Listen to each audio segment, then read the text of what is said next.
Hey everybody, good morning, good afternoon, and good evening. Welcome to Beekeeping for Newbies. Thank you so very much for taking the time to listen today. I most certainly appreciate you. And as always, feel free to reach out, Jeff at beekeepingfornewbies.com. It's NEWBEES.com, registered trademark, U.S. patent and trade. Today's warm-up song is going to be brought to you by Matchbox 20, Girl Like That, from Yourself or Someone Like You, one of the truly greatest albums of the 90s. And yes, I said albums. And don't forget to check out fancyfortunecookies.com. It's almost Halloween, right around the corner, and they have their great pumpkin, which is wickedly good. They've got the Fright Night Halloween treat, spooktacular Halloween treat, all kinds of cool things on there for all seasons, and employee appreciation, and just fun around the house with customized fortune. Super, super cool. Use coupon code Beekeeping for Newbies. Get an extra 20% off on your first order. All right, everybody. So I don't know where you are, but I tell you, man, the weather here has been amazing.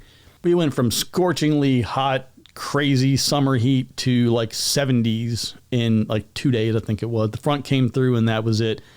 So that was really, really nice to kind of catch a little break from the weather and the heat. And it's nice to walk outside and go for a little walk without being completely drenched in sweat. So before I get rolling on the episode today, I wanted to kind of share something with you guys about caring for an aging loved one. And I guess this is just something that, we all have to go through, kind of a little rite of passage in life. But when you get to the point where that's what you've got to deal with, it will definitely wear you down. I mean, I'm spending 4 to 5 hours a day in this elder care, and it's a bit taxing, finding the right food combinations that he can tolerate, holding him down to give him meds 2 or 3 times a day, keeping up with that touch of crazy that he's getting sometimes. It definitely wears you down, but you do what you got to do, right? Well, for a little bit of context, I'm talking about the family cat here. Now, we do have other cats. There's more than one, but he's the most senior, and since his thyroid issues started last year, it's been kind of a mess. Like in March of this year, he was 9 pounds, and they were like, oh yeah, his thyroid dosage is too much. You need to cut it in half. So we did that, and now he's 4.5 pounds. He literally lost half his body weight in the last 6 months, which is awesome. But the funny thing is, he wasn't eating, and it seemed like he wasn't feeling all that great. So I thought, instead of dropping $1,000 every time you walk in the door of the vet for whatever crap that they want to charge you for, like I love the senior fee that they charge. I'm not going to get into the whole thing with that stuff. But anyway, I bought some slippery elm and some probiotics and a few other like over-the-counter things. And within a couple of days, like almost overnight, he perked up and he started eating again. And I think it's starting to get better. I mean, he still looks a little crazy. Like he looks around like he's like a shell-shocked war veteran or something. I don't know, man. He's a cool cat. We love him. He's a good guy. But, and I'm not trying to pick on the vet. I recognize veterinary medicine has a lot of expensive equipment, education, insurance, and all that kind of stuff. But like when they call up and they're like, hey, we need to do some blood work on your cat's thyroid. And then you go in thinking that, like, I know when I get my thyroid blood work and I had to pay out of pocket before, it was like $50. And yet for the cat to get blood work, it's $450. And I'm just trying to reconcile that because I don't get that. I wish my granddad had lived around, long enough to teach me what he knew before he died, because I'm sure he was a great vet. But anyway, that's my rant for the day. So beekeeping related, I know I've kind of missed my regularly scheduled episodes. I really, really want to stay on that once at least a week episode. I prefer to do 2, but I've been really like head down in this research. And I know you guys know that I'm working on that wildlife conservation degree. I've got like 6 weeks. This is the beginning of week 3 of 8 in my last term. So I am almost done, but I'm doing a really big research project and it is taking a lot of time. I've got 2 weeks before I have to have all the research wrapped up. So a ton of effort's been going into that. But also for those of you who have ever checked out the Beekeeping for Newbies website, I threw that together with a GoDaddy like website builder. I don't know what it was, literally 5 years ago. As soon as I started the podcast, I was like, hey, I should put up a website. I've made a few updates here and there, but it's really pretty basic and antiquated. And I thought, we need to do a little bit more, get something that's a little bit more professional, but really comprehensive, because we've added so much over the years. It used to be, hey, it's a podcast. Here's where you can kind of get more info. Now we've got everything tied in. We're working on the Master Beekeeper program. We're working on, we got the YouTube channel in place. We've got a lot of the downloads that are available with different things around swarm trap plans, nuke plans, information on American foul brood, European foul brood, a few articles of interest that have popped up that are things that maybe could be presented differently, maybe in like a visual form versus a downloadable PDF, so you can almost view it like in a blog style type of thing. We've got the bestbeekeepinggear.com where we're doing write-ups on things. So it's more of like an ecosystem now, but that's really not reflected in the current website. So I'm doing a full redesign. Phase 1 of that will be done this week. So by the end of the week, that'll be completely done. I really like the way it's coming together right now. That's the really kind of crappy part about being a former tech person, because I kind of know how to do it, but I'm not like I have a red-green color deficiency, so I don't see colors very well. I have to rely on Phoebe and other people who can be like, yes, that color doesn't look like vomit or whatever. But I am not. I got the technical stuff is really easy. It's on the back end. That's all pretty easy, but I'm just not a very designy kind of person. But we're pulling a lot of things together with it. And like I said, the phase 1 is going to have the website and just a couple things you can check out within that. Phase 2 is going to bring in the login. So all the people who are the subscribers, the Buy Me a Coffee like supporters and the memberships we have, they'll have a landing page for their content. They'll be able to see everything that's unique to their membership level. People who are, if you just want to get the newsletter, we're going to get the newsletter. Signups are going to start pretty much right away when we get that phase 2 piece like next week. And then probably like once a month, we'll have a newsletter that just goes out with some tips, tricks, pointers, things that might be relevant within the beekeeping community and the bee space. And like I said, hopefully within the next couple of weeks, we'll have that all wrapped up. And hopefully it'll be a better, faster, more comprehensive experience. All right, so let's dive in and get to work here today. So most people think that swarm season is like, in the Northern Hemisphere, we're talking like that March through, May, June timeframe. And for the most part, that's true. But today I want to talk about a little bit of a risk that takes place here or that would occur in the fall. And I wasn't even thinking about talking about this. And I did jump into a forum against my better judgment the other day. And a lot of people were talking about how they were seeing swarms. And this is fairly local to me. It wasn't that far away. And I thought, back in episode 142, we talked a lot about swarming. And I'm not going to, rehash all the details over there, but we do want to discuss or need to discuss a few things around the risks of swarming in the fall, because, it is a possibility of something that can happen. So let's talk about what drives swarming behavior. Now, we know that what it essentially comes down to is you have a lot of foragers, a lot of like forager pheromone is present. You have brood pheromone. And when the brood pheromone is diminishing and there's less of it, that's typically an indicator that when you have a lot of food coming in and you don't have a lot of brood, that's usually a space-related issue. They are putting nectar in places where there should be brood, and they need to have more space. So the instinctive thing is to say, okay, well, it's time to swarm. Now, broadly speaking, that is the case, right? They run out of space. They think it might be a good opportunity to swarm. There is a kind of a little bit of a nuanced thing to it in the fall.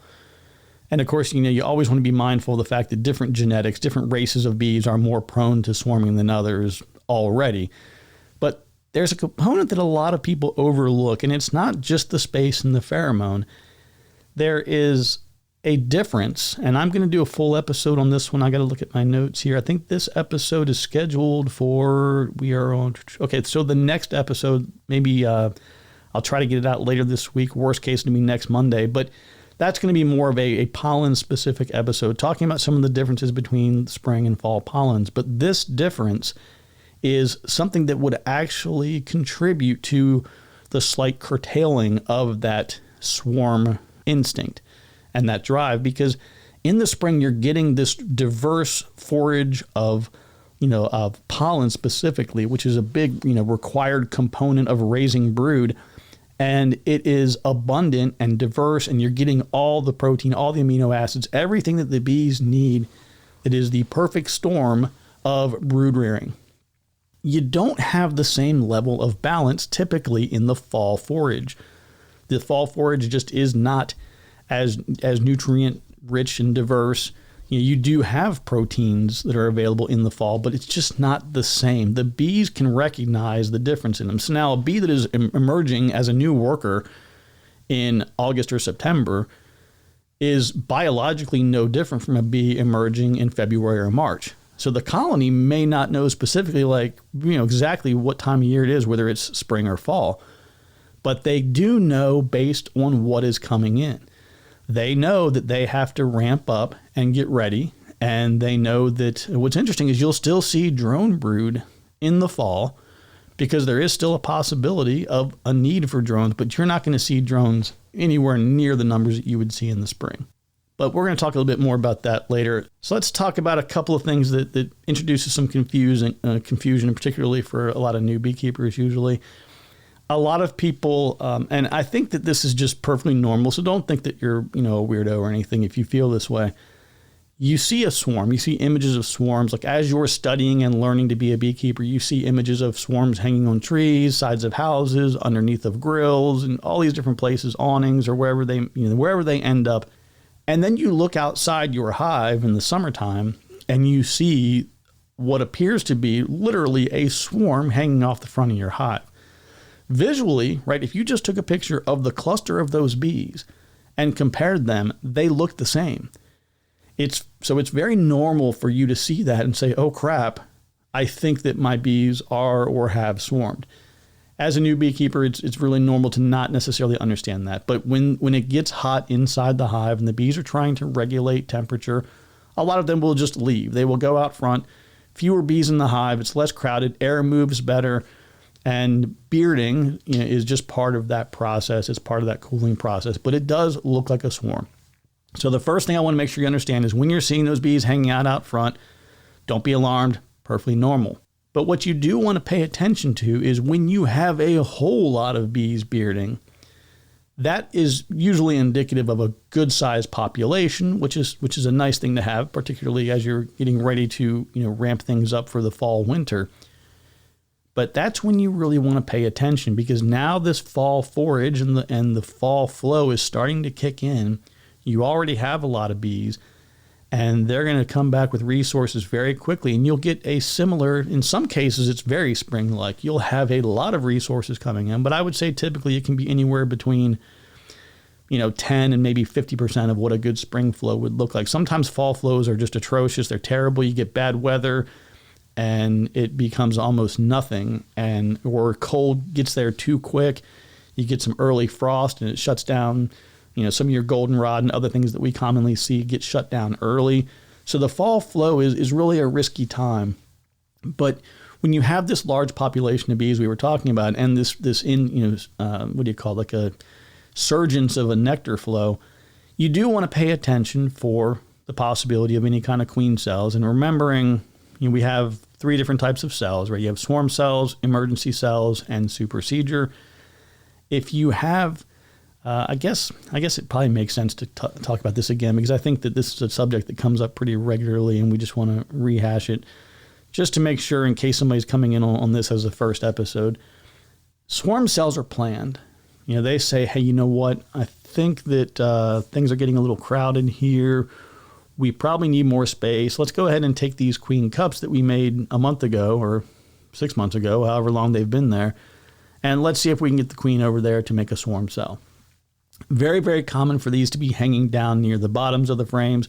You can often lift up like a nuke or a hive body and look up from underneath and see swarm cells.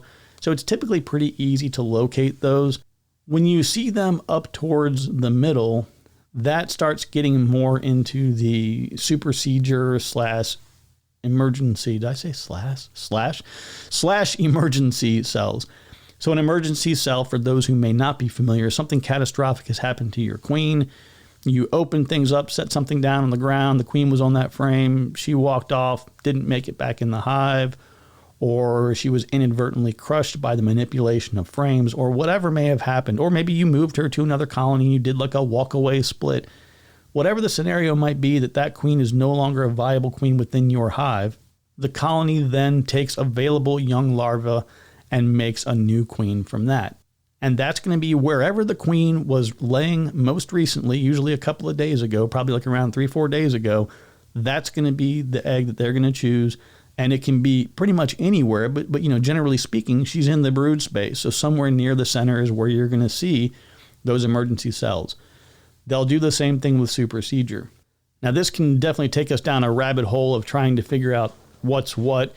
And I know we've definitely covered it before, and we'll cover it again in the spring. So just very broadly, I'll say, remember that a swarm cell is something that has to be addressed immediately. You don't want the colony to swarm, especially at this time of year.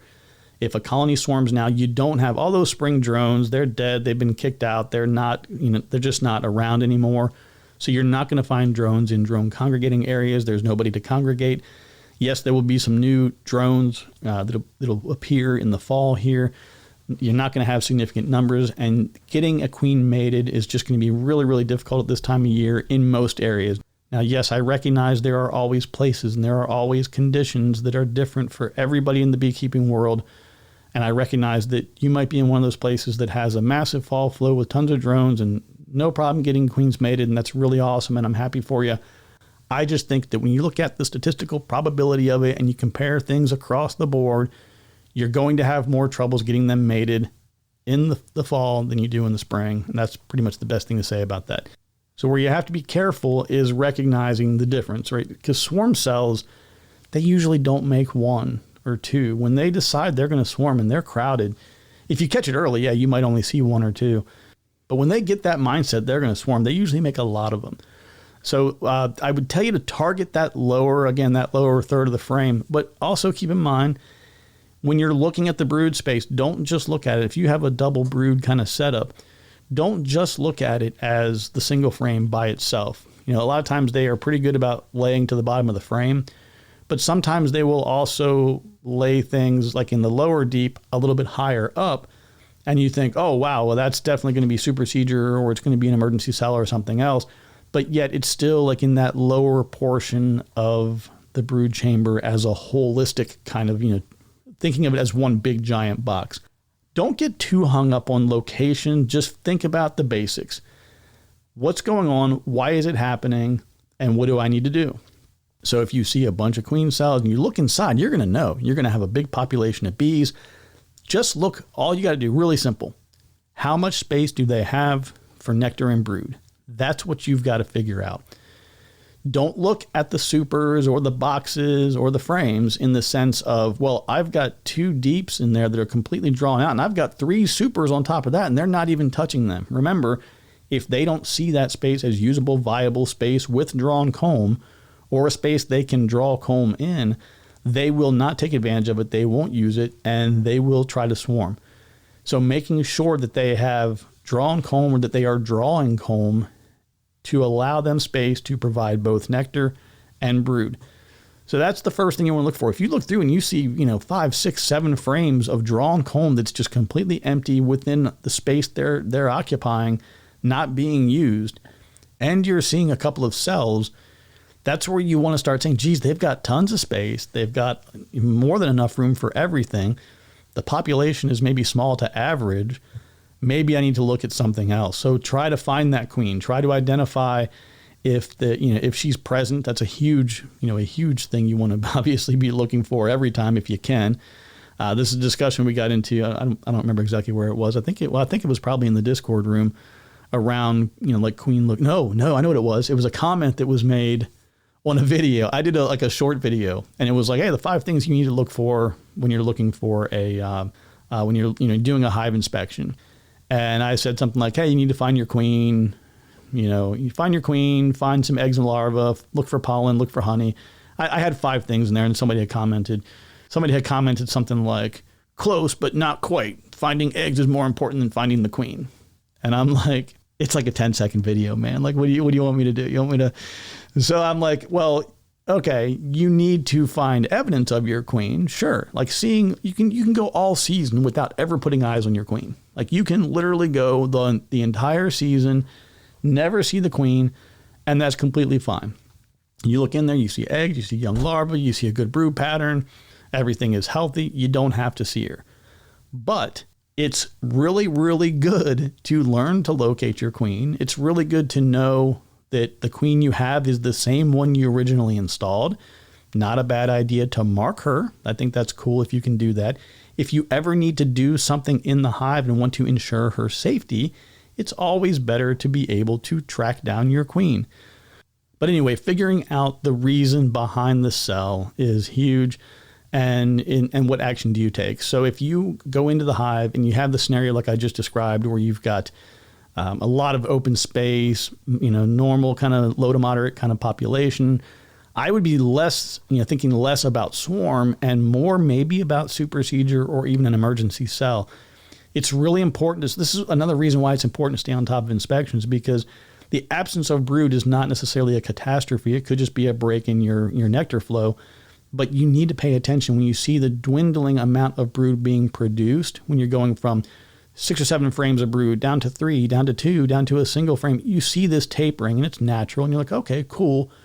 My queen's being tapered. She's being held back a little bit because there's no resources coming in. You see that drop off. All of that is normal. When you get to a point, and this comes with experience, but you'll get to a point where you say, okay, I need to start feeding now. The population is dwindling. They don't have as many resources because they're surviving off of their stored resources. You'll figure those things out over time. But if you've paid attention, you've watched that production of brood diminish, and then you see nothing, and then all of a sudden a cell pops up. It could be that they're recognizing that this queen is failing. There's some kind of a problem. Maybe she wasn't adequately mated. So this is an area where people get kind of, sometimes they think, geez, this is a first-year queen. There's no way that she would ever be superseded or there would be a problem. And for the most part, you're right. That is a kind of atypical situation. But a first-year queen could be inadequately mated. There could be some other problem with her. And some of the problems are not visual. Unfortunately, we can't just look at the queen and be like, oh, wow, defective. Something with her scent. There is something that the colony as a whole knows is not right. And you may see a supercedure cell. And usually I've seen people before where they're like, oh, I've got 8 swarm cells and 4 supercedure cells. And it's like, that's not generally the way that works. If you have a super highly productive queen and a highly productive colony, they aren't looking to swarm and simultaneously replace the queen. Those are swarm cells. What I typically see in supercedure is 1 or 2 cells generally in the middle. That's pretty typical. When you only see a couple of cells and there's plenty of space around, supercedure or emergency is the way you want to go with that. When I see those, when I only see a couple of cells in the middle like that of the frame, leave it alone. I let nature take its course unless I have a specific plan. If you've already reared your own queens and you've got your stock on hand, or maybe you have a local supplier, if you're lucky enough to drive 20, 30 minutes, maybe an hour and go pick up a queen, I see a bunch of those supercedure cells show up. God, that's hard to say. Supercedure cell. If you see that, just drive down the road, get that brand new queen, go in there, destroy the cells. If you have a queen in there, give her the hive tool test and introduce, get your new queen introduced and set up into that hive, and you're up and running again, and you don't have to worry about the drama. Again, if it's springtime, it's a different world than the fall. If you say, hey, look, you know what? They want to supersede. We're going to go ahead and just let nature take its course. You're rolling the dice at this time of year. Okay, so one of the things that you can do is, if you want to kind of try to manage the space a little bit on your own, you can manually move things around within the brood box, within the honey supers if you have them on there.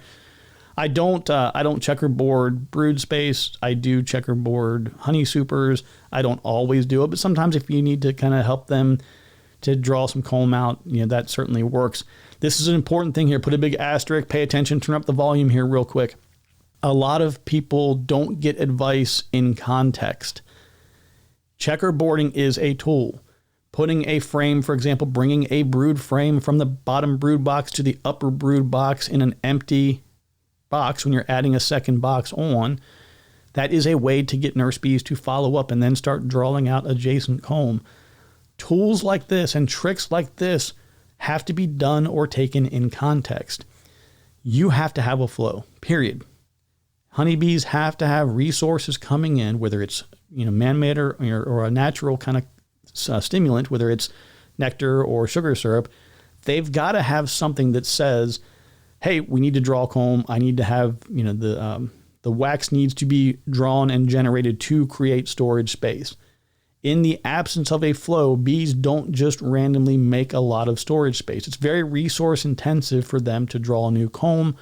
And they'll use a ton of what's coming in to draw that new comb. So a lot of people have this idea that, well, somebody told me if I checkerboard all of my supers, they'll draw it all out, and it's not working. Yes, it's not working because there's not a flow. So make sure you're doing things like that in the right context. But you can manipulate the brood space. You can manipulate your honey supers and move things around to maybe provide more space within the brood box or wherever. Typically, like I said, if they're getting this idea to swarm at this time of year, it's usually they're running out of brood space. So you can definitely move some of those frames out of there and replace them with drawn comb. That's a great way to immediately address that problem. Another option that you have too is if you get into the situation where they do decide to swarm or they're getting close to it, there's a couple different ways to look at this, but if they do swarm and you can't catch it, right? In my opinion, this is probably a scenario where you're going to want to combine them with another colony. Now, right now where I am, it's August 25th. If I had a swarm, if I had a good strong colony and they swarmed right now, I would go find a mated queen from somewhere else. I would buy a mated queen, period. Buy a mated queen, get her in there as quickly as possible, keep feeding sugar syrup, and I should have just enough time to get my bees to where they can overwinter, leveraging the combination of some sugar syrup in the hive with the fall flow. But your time's running out. So if that were to happen to you, I would really recommend, probably in most cases, a lot of cases, combining them with another colony. So you have 2 or 3 colonies, divide the resources up or give them all to the weakest colony. Or you might say, that weak colony is too weak. Don't know what's going on with that queen. Don't care. I'm going to go ahead and put all of them into the bigger, stronger colony because I want to invest in one and make sure one gets through versus having one that I hope and one that I don't know. So combining those resources from the colony that just swarmed is a good way to keep them viable and allow them to continue being productive and helping another colony. If you can catch them, that's always awesome. I mean, if you can go out and catch them off of wherever they're hanging from and bring them back, it's cool when it happens. Just make sure if you do that, get that space in there right away, get rid of any extra queen cells and be very aggressive and quick with that because there could very well already be virgin queens running around in there and you can introduce some challenges. So there are a few questions that I've gotten on this recently, and I want to just look and just see if we've fully addressed these here. The question I have is it normal for my colony to build queen cells in September, or is this a sign they might swarm? So I think we pretty well covered most of that, right? It's all about managing that brood space. How can I tell the difference between late season supercedure and a true fall swarm? I think we covered that one pretty well. I'm just reading through the questions and I want to make sure that we've got these. Oh, so this says here, so what hive conditions can trigger swarming late in the season? And this is what we're going to talk about with the next episode around the quality of the pollen. We did touch on that today. We're going to dive a little deeper next week or next episode. So this is one that's important because it's actually kind of backwards. It says, should I reduce space in the brood nest now to prevent swarming, or will that make the hive too cramped heading into winter? So this is something that gets kind of interesting. You have a big ramp up. Let's just say that you started with a nuke. You had a 5-frame nuke and you're using all 10-frame Langstroth hardware. And the colony starts growing and boom, you get them up into that second deep. And now you've got 2 deeps worth and things are going great. Then you add a honey super on, they're packing that out. And next thing you know, you're sitting in like May, June timeframe. You've got 2 packed out deeps. You got 2 honey supers loaded down. And you're ecstatic. Everything is going great. You're managing things well. Varroa is in check. All your hive beetles, everything's good to go. I'm laughing about hive beetles. We have a few folks who have recently encountered hive beetle for the first time, and it's always fun to see how that goes down. The cute little, sweet little bug that tries to destroy your hive. But as the season goes on, and again, this is variable depending on where you are, you may see a lot of those resources disappear. Like I can tell you right now, like I've mentioned several times, when I'm down at my property in North Carolina, the bees do great. I mean, it's almost like the Ronco rotisserie grill, man. You just set it and forget it, and they take really good care of themselves. If you take care of Varroa down there, I don't have to do much else. Varroa and hive beetle, that's my big issues. I manage the Varroa and the hive beetle. They can take care of everything else. But at my house, I get this big ramp up, and then they will literally go through everything all summer long. So I can go from 2 deeps, 2 mediums, down to, if I consolidated everything, I can consolidate it all down to a single deep by the time we hit like first week of August. It's pretty crazy to see what that happens or see how that happens. But I would say to pay attention to that space. It's not as big of an issue now as it is when you get into the colder time of year. You don't want to have 2 deeps and 2 supers in a hive configuration and with a colony that is only using, let's say, 10 frames or 8 frames. That's just too much extra space for them to have to manage, maintain, heat, and all of that. I would say if you had to go one way or another, if you had to make a decision, I would say to go ahead and take off some of the excess stuff, maybe now or within the next couple of weeks, and just continue to monitor. If you are busy and you're like, oh, I've got work travel going on, I'm not going to be able to keep an eye on my hives, I can't do this, can't do that, whatever the reason might be that you're not getting in the hive and doing inspections and keep an eye on them, leave it alone. Leave it like it is for now. But before the end of the season, you need to go in there and do some reconciliation. Right? If you take space away now, which is fine, it's more manageable for them. It's less space for them to have to defend and protect and all of that. That's great. But then you still have to be mindful of the potential to introduce swarm type conditions and make it more favorable to swarming, which we certainly don't want to have that happen. Oh, the last question I have in this list is, if a colony does swarm in the fall, what are the chances that either half of the split, either half being the half that left or the half that stayed behind, what are the chances that they're going to survive? Is there anything I can do to help them? I would say the colony that swarmed is doomed 100% where I am. Now, again, like you're down maybe in Florida, you're South Florida somewhere, that colony swarms, weather is decent, they go find a place in a tree, they make a cavity, they find food sources, they might be completely fine. Where I am, they're gone. They don't have enough time to draw up comb because remember, they've got to now redraw all of their comb. They have to completely build out all their winter bees. They have to completely store enough food to make it the entire winter. Like a 2% chance, 1% chance maybe. Like it's just not going to happen. Now, there are some races of bees that do really, really well with small clusters, and they're able to be very, very efficient. So under the optimal conditions, there are a lot of races of bees that would do really, really well with a small cluster, and given a couple of months to ramp up, they can absolutely make that happen. But broadly speaking, relatively generically, the colony that left is going to have a really hard time. The colony that is the source colony, their whole thing comes down to, do I get a queen or not? If they get a queen, if they're able to either receive a mated queen from you, or they're able to get a queen that emerges and goes out and is mated by the local drones there, and she makes it back safely, that colony may very well do just fine. They may have enough resources put away from the spring, the summer, and whatever they've started to gather already in the fall, that they might do really, really well. But ideally, that's just not the best way to go there. Okay, so the final takeaway here, while swarming in the fall is less of an issue than the spring, it can definitely happen if the conditions are right in the hive. You've got a lot of food coming in, nowhere to raise brood, and if weather is conducive to foraging, it can definitely happen. Now, what we're going to do is I'm going to do, like I said before, I've got the spring versus fall pollen episode coming up, and we also have prepping your hives for winter. Those are the next couple of episodes I've got teed up, and I'm going to try my best, juggling all this other stuff that's going on, to try to do 2 episodes per week for the month of September. Then we'll do one a week in October, and then we probably taper a bit for November and December just to get caught up on the Master Beekeeper program, the apprentice course that we're working on. I got to do a lot of that October, November, and there is just a lot going on. So we're trying to probably slow the episode down. And this is like a sad time of year. It kind of breaks my heart a little bit because I love like that January, February ramp up when people start getting really excited and they start jumping into the Discord room and everybody's talking about their bees. And I see every year without fail, by like 1 July, there is a precipitous drop in participation in the Discord room, in the emails I receive. It is just like falling off a cliff. And it's so sad. But we have redemption because all of our brothers and sisters down in Australia, thank you to all of you who are listening. And we are coming up on the Australian spring. So please join us over in the Discord room. There's a link to that on the Beekeeping for Newbies homepage. Jump in there, chat with us, let us know what's going on in the spring down under. And, bestbeekeepinggear.com. We've got some information in there for Varroa and a few other, introductory how-tos. And if you like anything I'm saying here today, consider buying me a cup of coffee. Just buymeacoffee.com/beekeeping for newbies.